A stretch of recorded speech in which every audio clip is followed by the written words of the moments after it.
The boys are back. Let's go. What's going on? What's good, man? Nothing much. New quarterback in town. We got to get to it right off the bat. You know, I got some tweets. I mean, the list of quarterbacks who've thrown for over 400 yards in their first start, there's two people on that list, Cam Newton and Mike White. Let's go. Mike the franchise. I mean, I think this is his third year. He's been around. Yeah, I think he got drafted by Dallas in like the fourth round or something like that. I mean, Western Kentucky's finest. For sure. Dude was looking clean on the sideline, though, with that fade. He balled out. What I like that he did is he did everything. He did the boring things really well. Like if you watch the game, a lot of those yards were yak. Yeah. But he hit the guys in the right spots. He's extremely accurate. What I like is he made quick decisions. He knew, all right, 1, 2, and 3 aren't there. I'm dumping it off. And also his release is very quick. I'll also say that. Me, I love Zach Wilson, so this is hard for me to say. But I mean, look, one game, great. Granted, it was his first career start, 400 yards, which is amazing. A lot of it was yak. So let's see him do it on Thursday night. Quick turnaround. But that'll keep Joe Flacco's ass on the bench. Yeah, I'll tell you that. You ride the hot hand. Oh, for sure. Yeah. I mean, yeah, if he wins Thursday. Well, I'll say this. I'm not sure if you heard anything about this, but supposedly Zach Wilson liked the offensive coordinator, Mike LaFleur, on the sidelines. So did Saleh, though. They both liked the offensive coordinator on the sideline. Mike White is a more seasoned quarterback. Granted, he's never played a game. Right. But he's been in the league for a few years. He is much more seasoned, and he doesn't really need the OC on the sideline. He went back up into the booth, and the offense had 500 total yards. After the game, Saleh said, he's staying up in the booth. I don't care. And the way that I think about it, it makes sense. You need the all-22 view as an offensive coordinator. So I think, being able to send the OC up and then you have a seasoned quarterback coach chilling with the quarterback on the sidelines. I know it sounds small, but those are some of those changes that make that type of an improvement. And they put up 500 yards. So kudos to them. And they beat a good Bengals team straight up. Yeah. So. Yeah, for sure. Zach Wilson and a 5th-round pick for Michael Thomas. Who says no? They probably want a 4th-round pick. Isn't it wild that this isn't even a discussion? Some people on talk radio and some of the articles you read are like, yo, do you just ride the hot hand now? Well, you can ride the hot hand even if Zach's healthy, right? I don't think there's anything wrong with sticking with the guy. That's if you're winning games. I don't think there's anything wrong with it because at the end of the day, he's a rookie still. It's a different story if it's a Tua example, right? Where it's just Tua's second year. No, Tua's got to play. The Jets received criticism for not having a veteran backup, quarterback. So it's okay, you have this veteran, air quotes. Okay, let him play a little bit. You know what I mean? Because he's a rookie, it wouldn't be the end of the world if Zach Wilson sat on the bench a little bit. You know what I mean? It could only do him some good. You mentioned bad loss for the Bengals. This is an egregious loss. Yeah. It is horrible. I didn't understand that line last week. The whole week. It just didn't make sense to me. So the Bengals opened up as 4-point favorites, then get steamed all the way to 11.5. And it was because of the huge loss by the Jets, right? And then the huge win by the Bengals. Everyone's talking about Joe Burrow and Chase, MVP discussion, Bengals top seed in the AFC. We even spoke about how the Cardinals and the Bengals have the top seeds. In 2019, they draft their quarterback. 2020, they draft their quarterback. Yeah. Right? Both teams, ironically enough, lose. Right? As close to 7-point favorites. Back to the Bengals. Why on earth were they double-digit favorites, Imp? What have they done to earn our trust as road double-digit favorites? Because to me, I mentioned it on the Patreon. Some people hit me up. Shouts to our guy, Rick. He's like, yo, Bengals kind of scare me. I don't know. And I'm like, dude, I'm not touching this game, but I wouldn't take the Bengals in eliminator pools. I wouldn't take them against the spread. They just haven't. It's not Brady and the Pats. It's not Brady and the Bucks now to be a 15-point favorite on the road. You're saying to yourself, all right, they've earned this. The Rams now have earned being double-digit favorites on the road with Matthew Stafford. The Packers, Josh Allen and the Bills. Bengals, though? The only thing that I'll say is just do you take the backup quarterback into consideration from one week to the other? Wilson started last week. He got hurt, and then they announced it would be a backup. So can I hit you with some sources? Yeah, go ahead. So I got some people that are professional bettors in Vegas that I know. I'm in this like huge community on Slack. A lot of them, I'd say like 60-40 split, said that there was no drop-off in the point spread between Mike White and Zach Wilson. Yeah, no. Zach Wilson to Mike White. That's according to professionals, but we know line movement sometimes has to do with the public and things of that nature. So for them, they felt as if a lot of them were on the Jets because they felt as if there shouldn't have been this massive overreaction. You saw the Sunday Night Football game. I took the Vikings +3 in the mega contest on Monday because I usually put my picks in Monday. Get good numbers, the most authentic, real numbers before all the BS of public perception comes into it. And then when Dak gets ruled out, the line closes at 4.5. Vikings favorite. So I have like a 7.5 point. I'm like, yo, this is lit. We're chilling, even if they lose by a field goal. And of course, they lose by 4. Yeah. Because why wouldn't they? And a lot of them felt like there shouldn't have been this massive overreaction. But what do you feel about that take of the Bengals being double-digit road favorites? Have they earned that yet? No, they definitely haven't. And to your point, it's an overreaction. I thought, you bring up a good point, and obviously the Sharps do as well in terms of, Mike White potentially being an upgrade now that you think about it, right? Seasoned backup. Wilson has shown some flashes. He's also shown you some things that you're not excited about at the same time. So I can understand that perspective for sure if the Sharps understand that. It's tough. Bengals beat a really good team. They have a couple of good wins on their schedule. They have a couple of good. We've even mentioned they have a couple of good loss. They have a good loss on their schedule as well. So I can still understand it from in some capacity, but big backup quarterback weekend. Huge, bro. Huge. What about this one? I dropped this on Upsets and Underdogs. The sandwich spot. The Jets were a sandwich spot. Yeah. Yeah. They played the Ravens, and now they play. Who do they play next week? The Browns. 2 division opponents, and in the middle is the Jets. We could just cruise. Yeah. And look, in a way, they were kind of cruising. They were up 11 points in the fourth quarter, if I'm not mistaken. They got outscored 17-7 in the fourth. Yeah. So, you can't take these teams lightly, man. One thing I'll say about the Jets, man, they play hard, and the defense is, super scrappy. Salah, I understand why, he was hyped up to be a coach? Well, yeah, because what I'm seeing now reminds me a lot of last year with the Niners. People said Salah's best year was actually last year, not the Super Bowl year. It was last year. And I agreed with that. They went 7-9, and their entire defense was injured. And it's very similar now. The Jets' defense has been picked apart by injuries. Their 2 top players are hurt. Well, Carl Lawson didn't even get to play a game. Exactly. He blew out his He's Achilles. Still kind of. They have 2 interesting wins. Titans, no receivers. Yeah. And now you beat the Bengals. So, it's they're playing hard, and these are wins where you're 2-5. You're not excited about 2-5, but the 2 wins you have, you're pumped about those at least. I would say. Nice to see C.J. Mosley playing. Yeah. Led the team in tackles. That was good. Marcus May also has been sort of floated around in trade rumors. Yeah, I thought he'd get traded, but yeah. All right. You think any less of the Bengals before we move on? Or do you just think this was, just a weird spot for them? I kind of think a little less, bro. I do. And, I mean, I always say it, elite teams will be able to step on your throat and put you away. So what the Rams did, playing the Texans? They fell asleep a little bit at the wheel, and then they woke up. Oh, terrible. On DraftKings, they closed 16.5 point favorites. So they got a crazy backdoor cover at 22 unanswered. Weren't they up?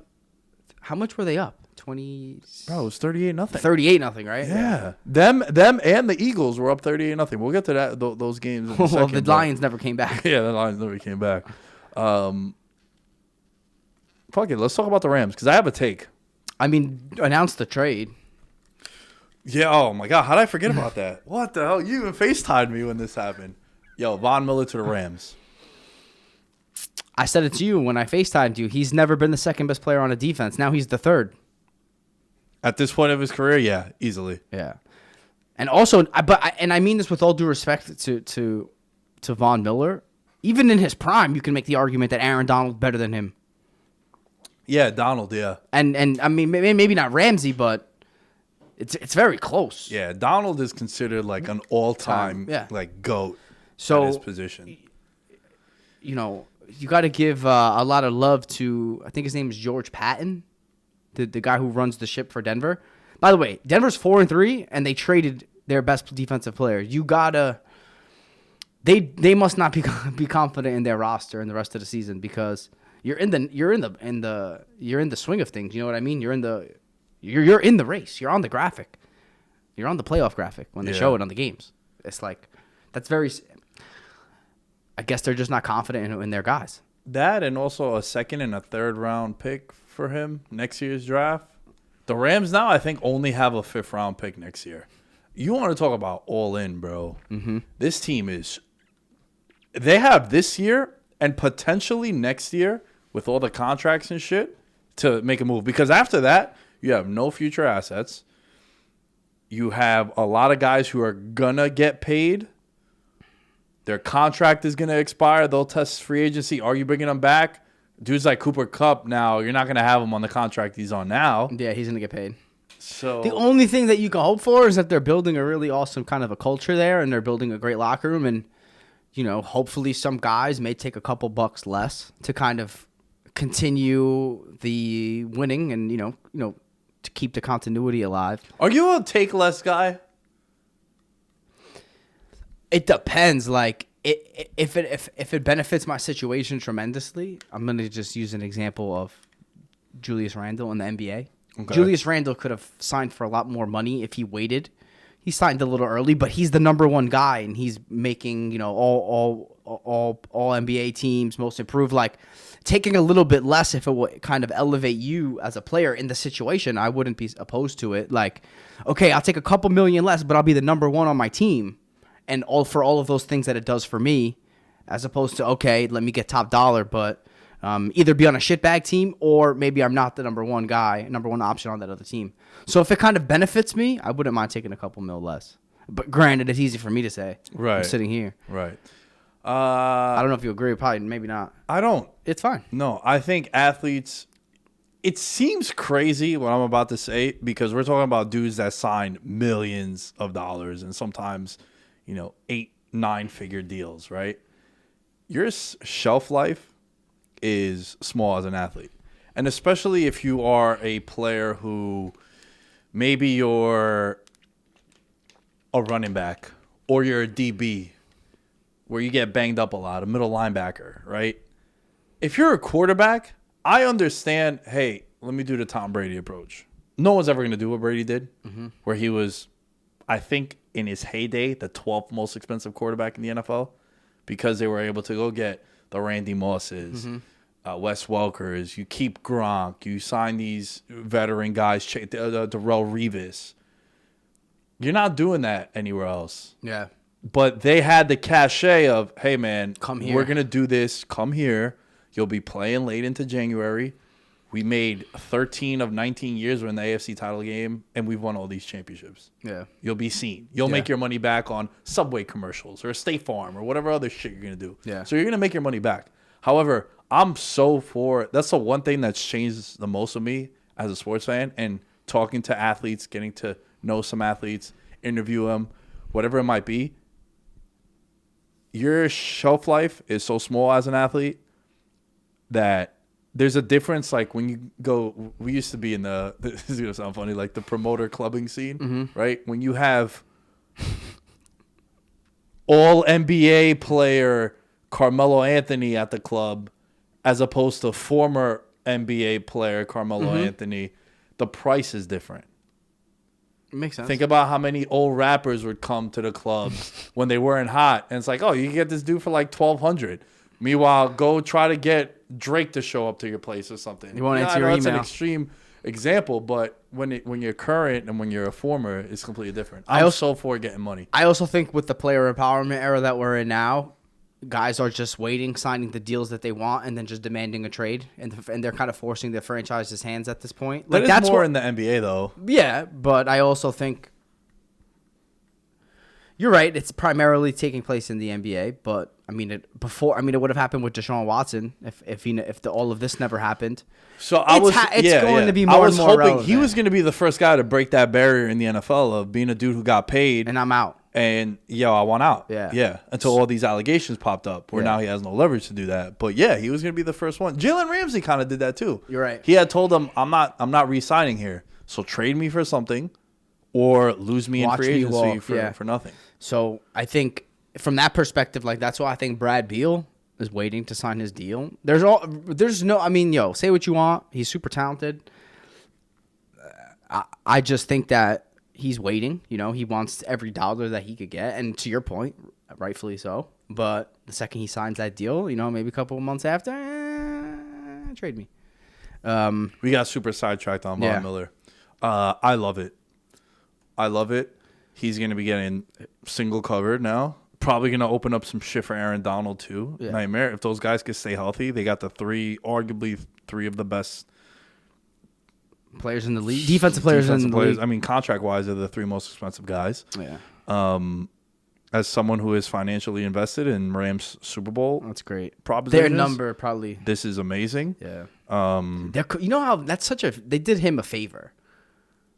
Like, I mean, Denver? Obviously they got a nice return, but think about it. Like, that's the best place he could have gone. Yeah. Just like from the player perspective, you're going to LA.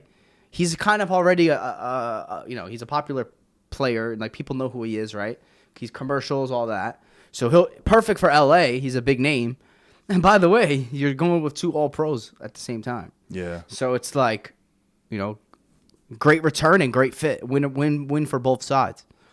All right. I don't know if I've told you this, but I was watching Red Zone yesterday, and as I'm chilling, had me a nice cheat meal, 3 slices of pizza. I ate like shit. October was a rough month for the boy. Kind of like I had to change up my workout plans a little bit because I became a little stagnant, kind of just going through the motions, and been drinking a lot of beer. I'm under 200, but like I have like a gut. It's weird. Yeah. I mean, sometimes the number is not the correct representation. Yeah, bro. But reflection, like whatever. The jits is good. Almost a blue belt. I know a couple of weeks ago I was like, yo, it's promotion night. I hope I get one and shit. But I'm sitting there. I'm watching, eating some pizza. And then my buddy Bo, shouts to Bo. He works for DraftKings. He does some content from them. I see his video pop up, and he's talking about like Cooper Kupp's potential to break single season records. And I was just like, yo, it's never happened. There's never been a wide receiver to win MVP. I started, going on threads on Twitter and posting shit like, dude is having a special season. Bro, every time you see a NFL stat and research post, it's like first player since 1973 in the Super Bowl era. First player ever to this. It's every stat that, like Ohtani this year in baseball. I know I'm not the biggest baseball guy, but every time I was on Twitter, it's like Ohtani broke this record. He broke first that time record. since 1918 or first time since Babe World Ruth. War II or Babe Ruth. It's like, what the hell is happening? Because he was pitching and also hitting, right? Yo, every tweet about Cooper Kupp is first time ever since, first time since, first time ever. Yo, should he be in the MVP race? I don't know. Has a wide receiver ever won MVP? No, never. Yeah. Never. And like I've always said how if Randy Moss never won it in 2007 when he scored 23 touchdowns. No one's winning it. Brady scored 50 touchdowns. He scored about half of them. So like that's the closest it could ever come to. But should he be in the conversation at least, bro? I don't think so. I'm sorry, kid. No, that's fine. I didn't bet it or anything. I'm not trying to, and I don't want this to come off as like a super hot take because that's not like what I'm into. But right now he has 63 catches, 924 yards, 10 touchdowns. He has a legit chance with an additional game this year to break all the records in one season, bro. He's going to break Calvin Johnson's record. So right now, ironically enough, the all-time season records, Calvin Johnson, 1946, the amount of yards, not the year, 2012, right? Receptions, 2 years ago, Michael Thomas, 149 catches, Randy Moss, 23 in 2007. At this very moment, he's on pace to tie the single-season receiving record, come within 11 catches of the reception record, and finish one TD behind Moss. It's impressive. He's having a special season, Yeah. bro. And him and Stafford are just like Clicking. There's nothing I don't have a rebuttal other than just like, again, there's some quarterbacks having good years, and you know how that goes. And I think Dak's MVP odds took a hit last night. They beat a good Minnesota team with a backup. I know I don't want to sidetrack us. I'm just looking at the odds right now. Dak is third, and I don't know how. I'm loading up the odds right now. I haven't seen them in front of me, but who's the favorite? Josh Allen. Some books have plus 200. Some books have plus 350. Weird. The Kyler injury is massive. If it's going to impact his mobility, which we think it will, right? The knee. Mm-hmm. You know, we saw what happened last year when he got hurt. Yeah, it with impacted his his running, and it was never the same. Yeah. You know, Brady throws the pick six yesterday. You know, doesn't look the greatest in the standalone match. Not standalone, but game of the week-ish. Yeah. You can say that his stock kind of went down. Josh Allen didn't do anything for 3 quarters yesterday against the Dolphins. Yeah, and then ends up with like 29 fantasy points. I'm like, where the hell did this happen? He's I know with the running and everything. But I mean, I'll say this: yesterday helped your case. I think the last week helped your case. Kyler gets hurt. Cowboys beat a good team with a backup. Brady doesn't have a great game. Herbert does not have a good game.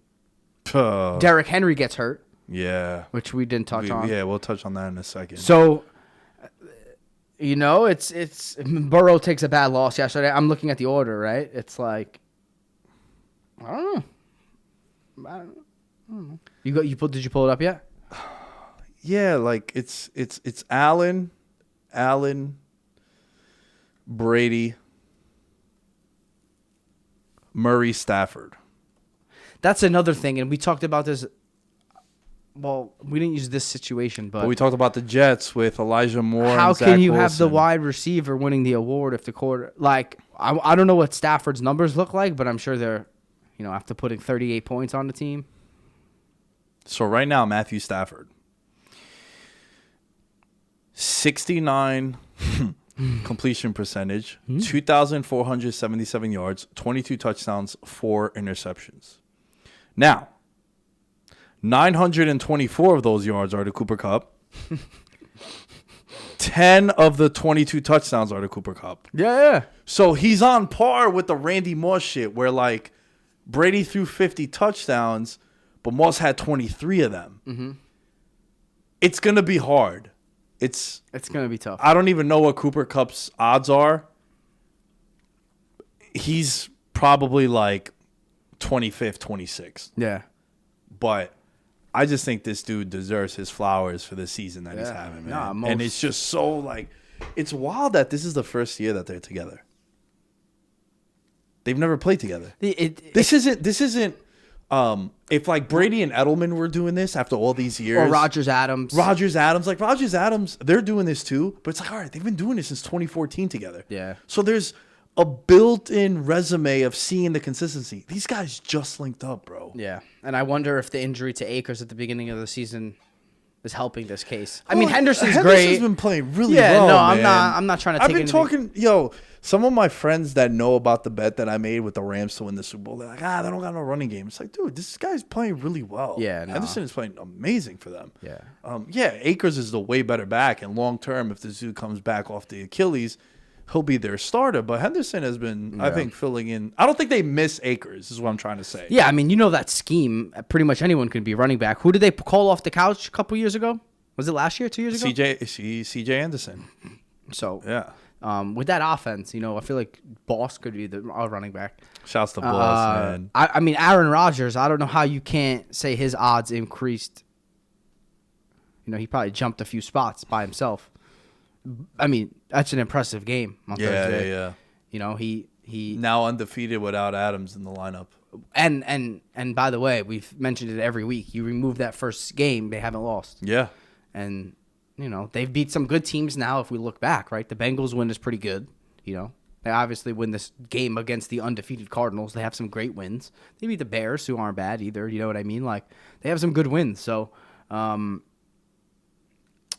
I just think that primetime standalone game definitely helped improve the Aaron Rodgers' odds, and we'll see what happens there. Give me another game you want to talk about, because like Rams, they dominate the Texans. Steelers, Browns. Yuck. Browns are last place in the AFC North. It's a big. I don't know. Yo, for you, What? the Baker take. It's been floating around. Other people have been trying to steal the thunder. Yeah, it's tough. I loved it. The analogy was tremendous, and I think with every week it gets stronger and stronger. The only thing that I'll say though is, to be fair to this game, the Cleveland didn't help him much. Like on the last couple drives, there was a few drops, there was a fumble. They didn't make his life any easier considering he's hurt. Landry dropped a couple balls. Odell, one target. They clearly have an Odell problem. How does he only have one catch for 6 yards? They only threw him the ball twice. And one of them was where he highballed it over the middle. And, that was just a bad throw. Oh, not a bad throw. Well, yeah, he just didn't want to hang him He up was the trying to drive. get him killed, though, too. Overall, I think Baker went 20 of 31 with about 5 drops, though. No exaggeration. I mean, how do you not watch that game and just say, like, Mike Tomlin is an unreal coach? You lose your kicker. You still somehow find a way to win that game. It's Steelers. It's ugly. 15-10, I think. Yeah. Right? 25-2-1. Ben Roethlisberger against the Browns. King of Ohio. Facts, I wonder what his Bengal record is, too. Oh. Just owns Ohio. Yo, because he's from there. Miami of Ohio. He played there in college. Yeah.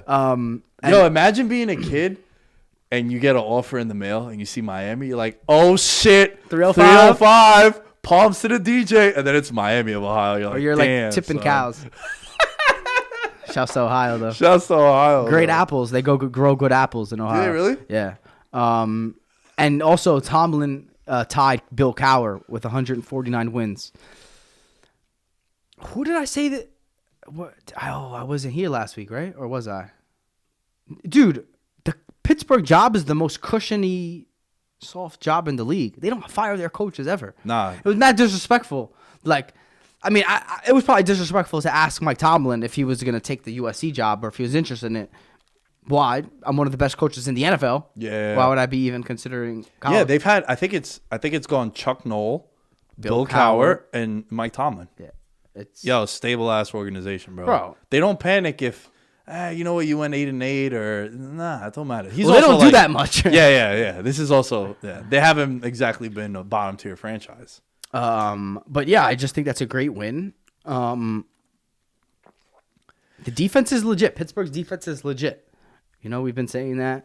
No one knows how to find a white tight end, pass catching tight end than Pittsburgh. I started Freiermuth in fantasy yesterday. Did you really? Yeah. Wow, hell of a call, man. He was super popular on FanDuel. Yeah. Because of his price. He was like 4,800 or some shit. But because you know what it is, hard to cut you off, Ben. It's just the vertical is not there right now. yeah. You know what I mean? And also when they ruled out Ebron, Oh, it that became was even more of a for sure. It was a lock. That was a lock. Yeah, 4 for 44 and a tud. Well, the tud was Hell of the a catch. grab, yeah. So, dude, what about Keelan Cole's catch? I thought that was a touchdown, by the way. And then Brandon Berrios' catch was also sick. Yeah, like on the next play. Yeah, Shit. he's boys with McCaffrey. Yeah, he's dating Miss her- Universe's. Great girl. Oh, they're Great sisters. girl. Yeah. Got it. Okay. But Jarvis Landry after the game, I think he did a great job to Baker. He bossed up, showed the energy and passion. It sucks I didn't make those plays. So, Holding himself accountable. Yeah. I mean, Freiermuth though, just third down pacifier for a baby. Saints, gutsy win. Yeah. Just real quick, at what point does Sean Payton get thrown into the Coach of the Year equation? He's on his down to their third string quarterback at this point, more or less. Playing against the Bucs, Super Bowl defending champions. Their best receiver's not on the field. Just everything was kind of going the wrong way for the Saints, and they won that game. I, for the life of me, can't understand how they are 5-2. What do they have outside of Kamara that you like? Great offensive line. Okay. And I think, their defense is solid, good. I do. They made Brady look, like bad. Brady didn't have a great game yesterday. Brady 0-3 in the regular season with the Bucs against the Saints. Beat them in the playoffs. However, if you go back even further, they have his number. Outside of, in division, no team has caused more risk for him. And again, Brady dominated the division. But since 2006, when Sean Payton became the head coach, 2-4 is Brady against the Saints. 3 of the 4 wins that the Saints have had, they've been underdogs in these games. Saints also, the home field is back. 16-5 last 21 games at the Superdome. I don't thought that was crazy. Yeah. 5-2, man. So Zach Taylor, big hit on Coach of the Year. Yep. Brandon Staley, big hit, Coach of the Year. McVay? He's in the conversation for sure. In the combo. Kingsbury... Still in the combo. Still in the combo, yeah. Especially when you were... I know I picked him to be, first coach fired, potentially. Yeah. Ish. Yeah. Yeah, man. Sean Payton... And especially if they can... Now they're ahead in the division. Uh-huh. If they can win the division, I think it's a shoo-in that he gets it. Just because of all the kind of bullshit that he's had to deal with. You know what I mean? You lose your Hall of Fame quarterback. Week 8, where's Michael Thomas? What's good? He finally popped up on Twitter to wish Calvin Ridley, good luck with everything that he's going to. Calvin Ridley stepping away from mental health stuff. Yeah. It's that's the only time we've heard from him. Yeah. No one knows what's good with Michael Thomas. So they're doing it with a makeshift kind of. I like the Ingram addition just because Kamara. I don't want that guy to get hurt. You know what I mean? Yeah. You need, especially with the lack of weapons on the outside, you need to make sure Kamara stays healthy. So I like bringing Ingram back. Good locker room guy. Him and Kamara kind of have a great relationship and friendship. So it's a weird loss for the Bucs though, man, because the game they made the comeback late, but it was also after Winston got hurt. That they started another backup. Played great. Oh, Simeon. Played well. That was your boy, though. You loved him on Denver. I remember. The story of the backup yesterday was just don't make the mistakes. All of the backup quarterbacks that played yesterday, played well because they played within the offense. The coaching staffs didn't ask them to do too much, and they won the game. Mike White, Cooper Rush played pretty solidly last night. Geno, too. Geno as well. It's funny how Geno looks like a quarterback when you play against the Jaguars and you don't play...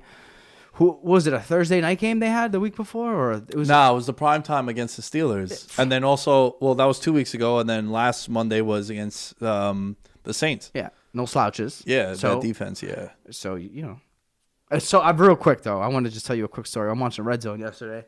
I'm talking to my roommate Matt. Shouts to Matt, yo. And I'm bitching about. Yo, we gotta start charging him for these shout outs. He gets them every week. Yo. He listens all the time. Let's go. Shouts to Matt. I'm complaining about Ty Lockett. Because Ty Lockett put up 25 and 20 fantasy points first 2 weeks and nothing since. I'm complaining about Ty Lockett, right? And I'm like, he's nothing until Russ comes back. I swear to you, the second I say that, he catches a post. Yeah. He almost gets in the end zone. Gets tackled at the 1, right? I mean, he performed yesterday, but it's just those are the type of things that I'm dealing with this year. Just credit to the backups yesterday. It was a big backup day. It was, and they played well. And again, not within the scope of the offense. No one did too much. Season-ending loss for the Colts yesterday. Well, I think the news today could potentially throw a wrench into that. Derrick Henry getting hurt. Okay, maybe I'm wrong. Yeah. 6-2 are the Titans, top seed in the AFC, lose Derrick Henry. 3-5 are the Colts. 3-5 are the Colts. However, it's not just 3 games. It's really 4 because they're 0-2 against them. They're done. We were talking about it with Alan on the last pod, how I felt I had the Colts in my contest. I went 4-1 in the contest, lost that. And, they jump out to a 14-0 lead. And then Carson Wentz, we were praising him, had no interceptions for 4 straight games, and then just makes 2 just dumb plays. It's when he just again when he doesn't try to do too much, he's great. Yesterday, he threw the pick on the goal line. The play call was for a screen to the tight end. It wasn't there. Instead of throwing the ball at the tight end's feet, which is what you're supposed to do if it's not there. Tried to throw a lefty. Yeah, but he tried to like roll out and then try to make a play. You're on the goal line. And then he threw it with his left hand. Yeah. How many left-handed picks is he going to throw in one season? Go for real.